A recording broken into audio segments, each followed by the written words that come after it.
guys! Wanna learn something? Today, we will talk about the structure and properties of water.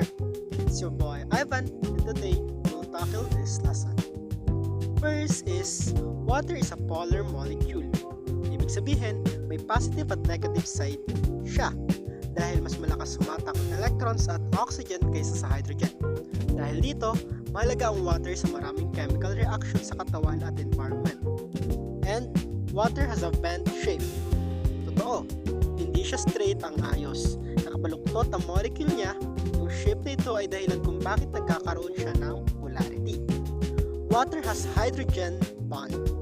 Nakaka-attract ang water molecules sa isa't isa dahil sa slight positive at negative charge nila.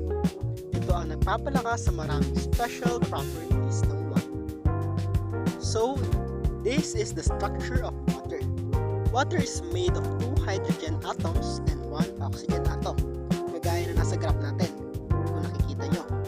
At gaya na sinasabi ko kanina, oxygen attracts electrons more strongly, so the oxygen side is slightly negative and hydrogen side is slightly positive.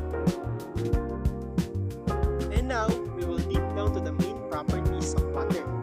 Una is, water has cohesion. Ano ibig sabihin nito? Ibig sabihin, nagdidikit-dikit ang mga water molecules sa kapwa water molecules. Kaya minsan, parang may buo at magkakakapit ang patak ng tubig. Pangalawa, water has adhesion. Ibig sabihin naman ito, kumakapit ang water sa ibang surfaces. Important ito sa pag-akyat ng tubig sa plants through xylem. And water has surface tension. Dahil magkakapit ang mga molecules sa surface, parang may manipis na skins ng tubig. Kaya mga small object ay minsan pwedeng lumutang sa ibabaw. So, kaya pala nakakalutang tayo. And water has high specific heat. Kaya nitong sumipsip ng malaking amount of heat bago tumaas ang temperature niya. Dahil dito, nakakatulong ang water na stabilize ang body temperature at climate. Next is, water is a good solvent. Maraming substances ang natutunaw sa water, lalo na ang polar at ionic compounds. Dahil dito, mahalaga ang water sa transport ng nutrients, minerals, at waste products sa katawan at cells. Kaya madalas itong tawaging universal solvent. Dahil napakaraming substances ang kaya nitong i-solve. Next is, ice is less dense than liquid water.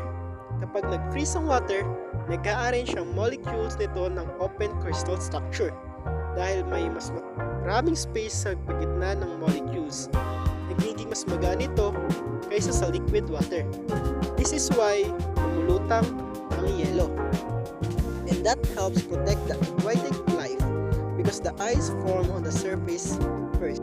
So, why it matters? Because water, these properties help regulate body temperature, they support nutrients transport. Napaka-essential nito sa ating life. Lahat ng properties na ito ay nagtutulungan para maging posible ang buhay.